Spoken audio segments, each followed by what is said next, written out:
നിങ്ങൾക്കറിയാമോ കനകധാരാ സ്തോത്രം? അറിയോ? അത് ഇപ്പം നമ്മൾ സ്കൂളിൽ പോകുമ്പോൾ വീട്ടിൽ നിന്ന് ഭക്ഷണം കൊണ്ടുപോകുന്നുണ്ടാവും, ഇല്ലെങ്കിൽ സ്കൂളിൽ നിന്ന് കിട്ടുന്നുണ്ടാവും, ഇല്ലേ? നിങ്ങളൊക്കെ എങ്ങനെയാണ് വീട്ടിൽ നിന്ന് കൊണ്ടുപോവുക? വീട്ടിൽ നിന്ന് കൊണ്ടുപോകും. പിന്നെ സ്കൂളിൽ നിന്ന് ഭക്ഷണം കിട്ടില്ലേ? ഇല്ല, കിട്ടും. പണ്ട് കാലത്ത് രാവിലെ തുടങ്ങി ഒരു വെയിലിന് ചൂട് പിടിക്കുന്ന സമയം വരെ ക്ലാസ് ഉണ്ടാവും. പിന്നെ കുട്ടികൾ പല സ്ഥലത്ത് പോയിട്ട് ഭിക്ഷ എടുക്കും. ഏതെങ്കിലുമൊക്കെ വീട്ടിൽ പോയിട്ട് ഭിക്ഷ എടുക്കും. അതിൽ യാതൊരു തെറ്റും അന്നില്ല. അന്നത്തെ സാമൂഹ്യ വ്യവസ്ഥ അങ്ങനെയാണ്. കാരണം വിദ്യാർത്ഥികൾക്ക് ഭക്ഷണം കൊടുക്കേണ്ടത് ഞങ്ങളുടെ കർത്തവ്യമാണ് എന്നാണ് ഓരോ വീട്ടുകാരും വിചാരിക്കുന്നത്. വിദ്യാർത്ഥികൾക്ക് ഭക്ഷണം കൊടുക്കേണ്ടത് സമൂഹമാണ്. അപ്പം കുട്ടികൾ നേരെ ഏത് വീട്ടിൽ വേണമെങ്കിൽ കയറിപ്പോവാം. എന്നിട്ട് അവിടുന്ന് പറയും ഭിക്ഷ തരൂ എന്ന് പറയും.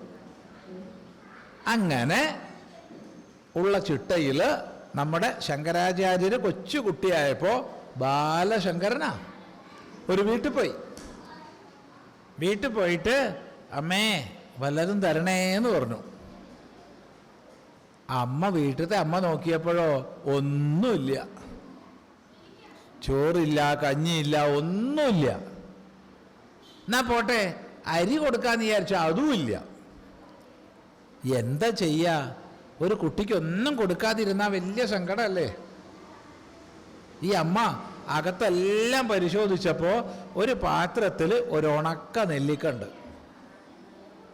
ഈ ഉണക്ക നെല്ലിക്ക കൊണ്ടുപോയി കൊടുത്തു. മോനെ ഇതേ ഉള്ളൂ ഇവിടെ പറഞ്ഞു. മോനിത് വെച്ചോളൂ. ആ സമയത്ത് അമ്മയുടെ കണ്ണിന്ന് ഇങ്ങനെ കണ്ണുനീര് വരുന്നുണ്ട്. എന്തിനാ? ഒന്നും കൊടുക്കാൻ പറ്റിയില്ലല്ലോ. അപ്പം ഈ കുഞ്ഞിന് മനസ്സിലായി ഈ വീട്ടിൽ കഷ്ടപ്പാടാണ്, ദാരിദ്ര്യമാണ്, പൈസയൊന്നുമില്ല എന്ന് മനസ്സിലായി. അപ്പം ആ കുട്ടി അവിടെ വീടിൻ്റെ ഉമ്മറത്തുനിന്ന് ഈ സ്തോത്രം ചൊല്ലി, കനകധാരാ സ്തോത്രം. ആ കനകധാരാ സ്തോത്രം ചൊല്ലിയപ്പോൾ ആ വീടിൻ്റെ മുറ്റത്തുള്ള നെല്ലിമരത്തുനിന്ന് സ്വർണത്തിൻ്റെ നെല്ലിക്ക് അങ്ങനെ വീഴാൻ തുടങ്ങി. അങ്ങനെ അത് വലിയ സമ്പന്നരായി മാറി ആ വീട്ടുകാർ. ആ കുട്ടിയാണ് പിന്നീട് ശങ്കരാചാര്യരായത്. ഈ ഗൃഹം കാലടിയിൽ നിന്ന് കുറച്ച് ദൂരെ, ഒരു 7 കിലോമീറ്ററോളം ദൂരെയാണ്. ആ ഗൃഹത്തിൻ്റെ ഇപ്പോഴത്തെ പേര്, ഇപ്പോഴത്തെ അല്ല അതിന് ശേഷം അറിയപ്പെട്ട പേര് സ്വർണത്ത് മന എന്നാണ്. സ്വർണത്ത് മന, സ്വർണം ധാരാളം വന്ന മനയായതുകൊണ്ട് സ്വർണത്ത് മന. പിന്നെ അവർ വലിയ സമ്പന്നന്മാരായി. അപ്പം അവിടെ ശങ്കരാചാര്യ കുട്ടിയായപ്പോഴുള്ള കാരുണ്യം, സ്നേഹം, കഷ്ടപ്പെടുന്നവരോടുള്ള കൃപ, ഇതെല്ലാം നമുക്കവിടെ മനസ്സിലാക്കാം, അല്ലേ? പിന്നെന്താ മനസ്സിലാക്കാൻ?